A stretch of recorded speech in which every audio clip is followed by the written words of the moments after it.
viewers have been asking us, how we're doing with the virus and everything. So we thought we'd throw a little something in the beginning to just let everybody know that we're fine.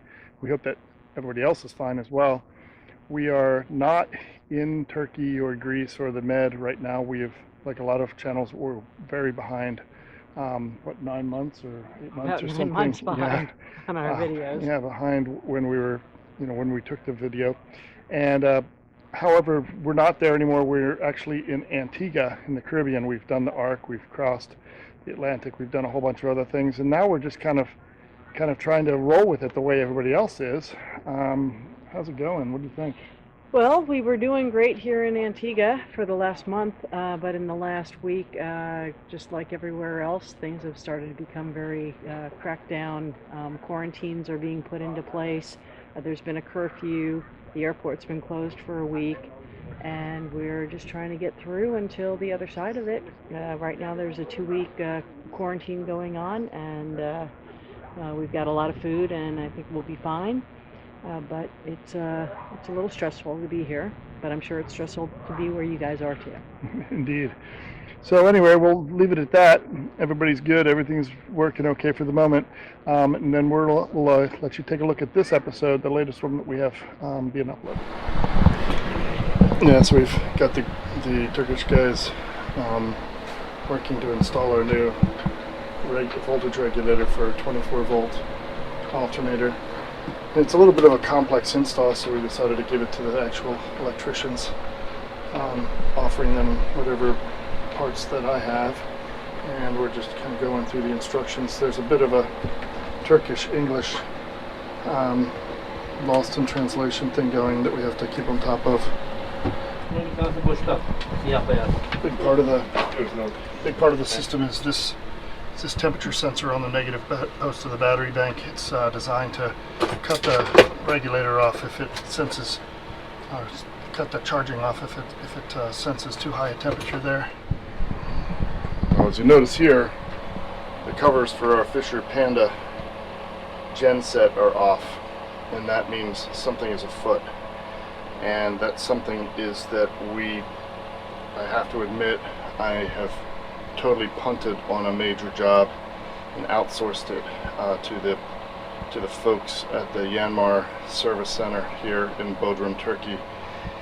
We've had an issue with our Fisher Panda genset where it was leaking oil into the bilge, and we're talking quite a bit of oil. When we got back from the United States, there was no oil at all in the oil pan, and that was highly alarming to me. Therefore, we have not used the genset. We've made efforts to. I refilled it, thinking that maybe it had run dry last year, and I just hadn't noticed, which would have been catastrophic, I'm pretty sure. And so we did that, and then later, not a month later, but a couple weeks later, I checked the oil, and it was down low again. So oil had disappeared without the engine being run. So therefore, something was definitely wrong. I knew that the engine mounts were bad on the front, and I tried to have somebody fix that in Gibraltar, but nobody wanted to do the work. So I kind of let that go. And now I was worried that the vibration of the engine, because as the mounts disintegrated, the engine itself lowered down, and now I've got an oil leak. So I thought, okay, well, maybe it's worn a hole somehow, vibrated a hole in the oil pan, which would be a really big problem. So the guys were talking about just pulling this entire unit out by hand and bringing it over into the salon and doing the work. But luckily they were able to tip it back and look underneath and find out that what actually happened was that this hose, that it was vibrating. You can see where there's fabric kind of showing out of the inside of the hose. Well, it was vibrating against the bottom of the pan, or bottom of the tray that it sits in, and created a hole there. And they think that they're pretty sure that that's the source of the leak. So they replaced this hose, and were able to do so within 1 day. So that was fantastic. While they were at it, I had them install these WinchMax remote controls for our windlass, since we don't have a switch at the binnacle for the windlass. And this was something I could have done, but since the electrician was on board, I just said, you know something, just go ahead and do this. These things been sitting around for months, and I wasn't getting any further with installing them. And then thirdly, the big thing, and I know it's kind of an ugly install, but this is what happens when you have other people do the work. You don't always get to control it. I think I'm going to try to relocate some of this around so it's not quite so ugly. But this is a voltage regulator for the alternator, 24 volt alternator.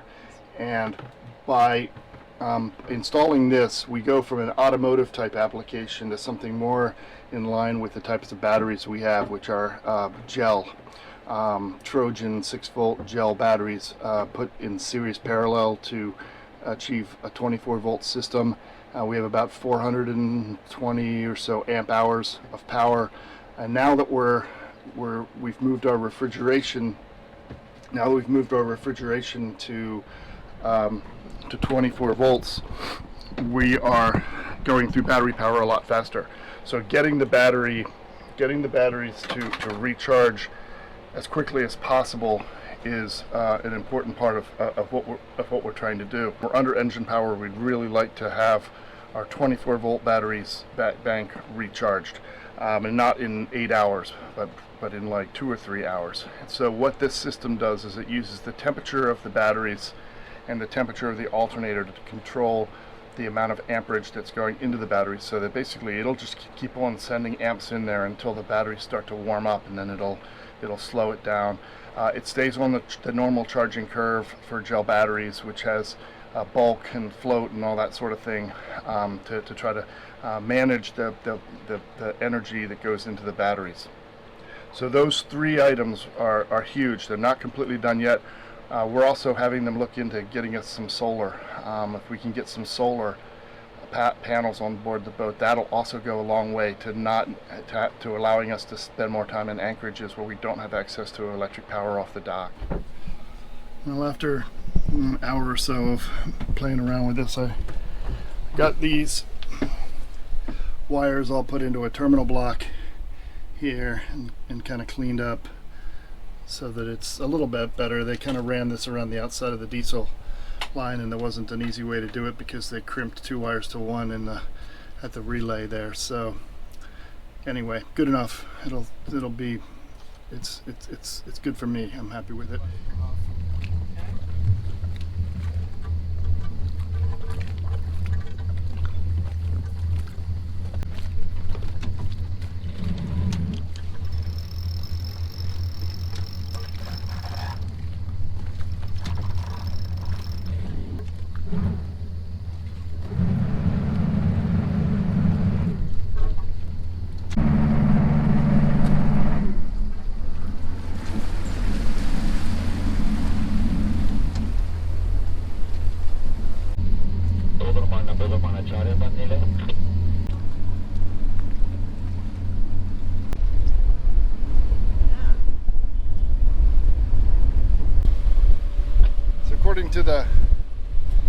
According to what I read in the book, the castle was actually damaged, I think around World War II. It was shelled by a French ship, and I think now they're finally getting around to restoring the parts that were damaged. It's a relatively recent thing. So they got scaffold up all the way around it, and I think it's good what they're doing. It looks great inside. Obviously want to bring it back to what it was in the beginning.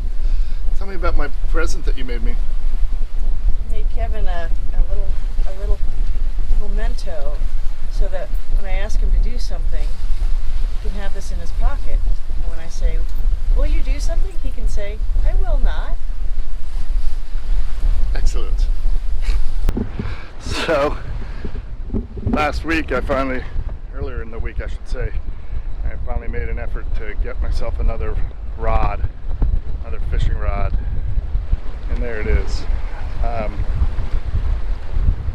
It's offshore trolling rod, 10 to 20 kilos range, and a Penn Warfare reel, and from the US, Dyneema 8-ply fishing line. So hopefully they won't be able to bite through that as easily, although there is a leader on the lure I'm using right now, but it's supposedly a pretty heavy duty one. And I've got my little clothespin alarm, and I've also tied it on this time with a lanyard so that hopefully it doesn't go in the drink. So we'll see what happens. The wind is starting to fill in a little bit. We left the anchorage a little earlier this morning, and we just sailed right off the hook, which was nice. It was blowing us off, so we just let ourselves go, and out we went. Set the headsail, and we had very little wind there, but here we're seeing, I don't know, 12 knots apparent, which is great. That'll keep Talisman going.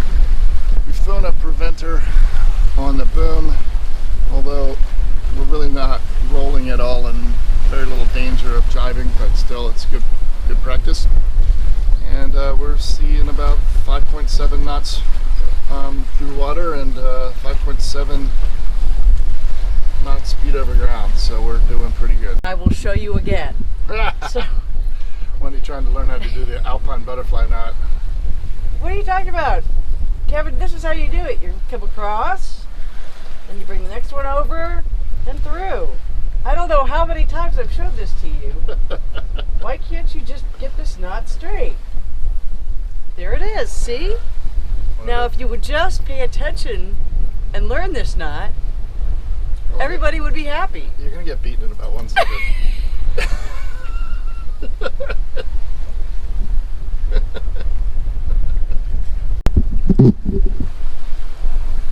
Do you want me to show you how to do this again? Yes, go ahead. Okay. 3 times around. Now pay attention this time. This one goes over, and this one comes over, and through. Of course, you gotta get my hand out. Break it. There we go. There it is. So the benefit of an alpine butterfly knot is this is a close cousin to a bowline. It's easy to break loose. It won't get to a point that it can't be released unless you put some tremendous amount of pressure on it. But even then, it'll break open, I think. And you don't have to have access to the bitter ends of the line. You can just make it in line with two ends of the line tied or through hardware or something else. It's very, very good knot. There's some people use the trucker's hitch, but this is my favorite one. It's a great knot, probably second only to the bowline for usefulness. We use them all the time. Decided to go wing and wing. We're getting bounced around by the wind. I decided this was going to be the best bet.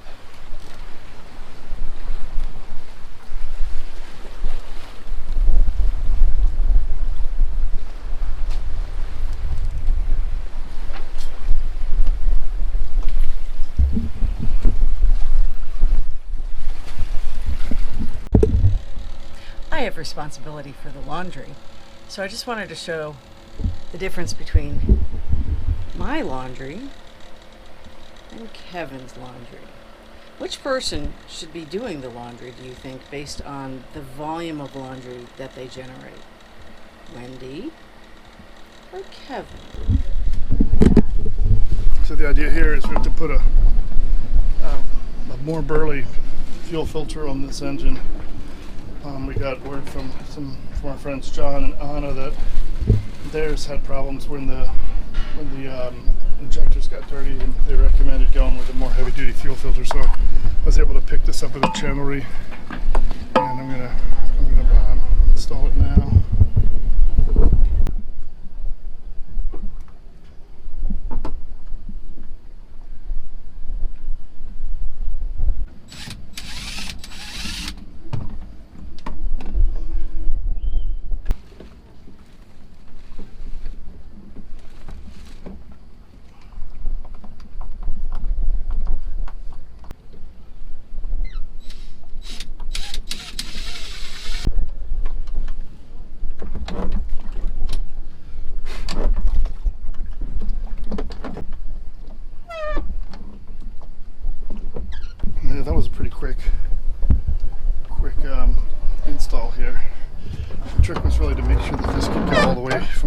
the other without there being any sort of an issue. That looks like it's all good there.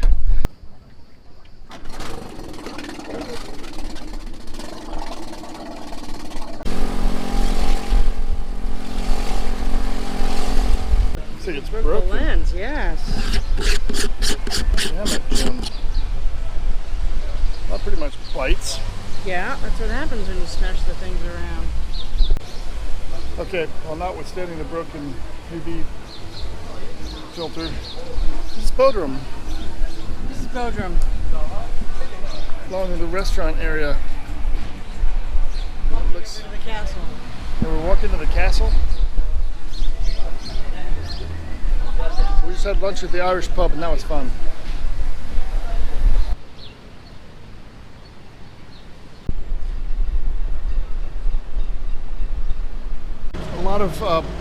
A lot of posters and flags and things of Ataturk. He was really the man that westernized Turkey.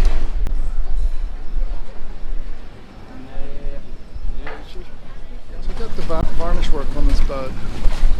It's absolutely gorgeous. Here's the castle. They're reconstructing parts of it, obviously, with the cranes. And they're in the process of rebuilding it, which is good. I think that needs to be done with these historic sites.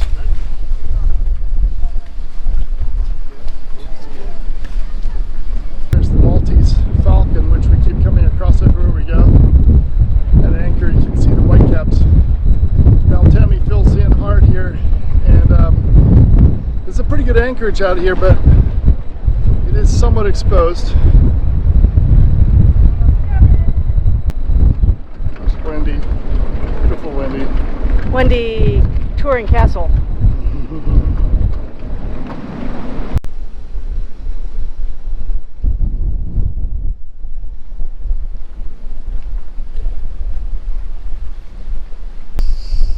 This castle was built by the Order of St. John, the original Templars.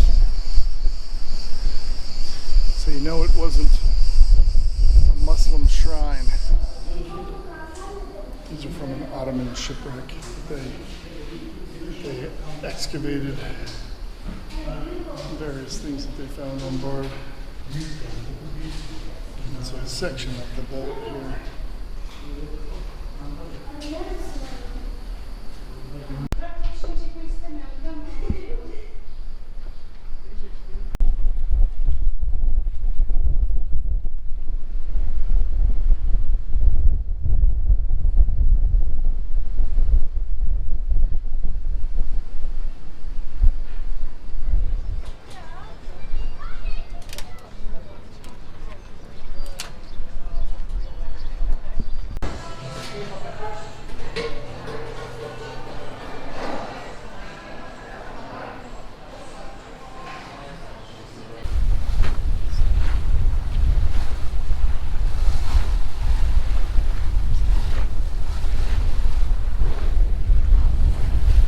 Talisman, about as close to the wind as she gets.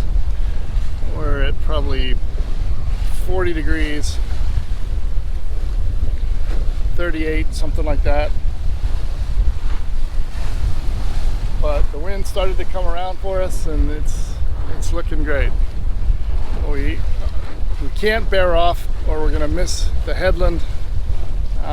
Wendy and I did have a slight disagreement. She wanted to tack the boat and bear off the wind a little bit in order to capture a bit more of it, and I was of the opinion that I wanted to sail as close to the wind and try to make the point.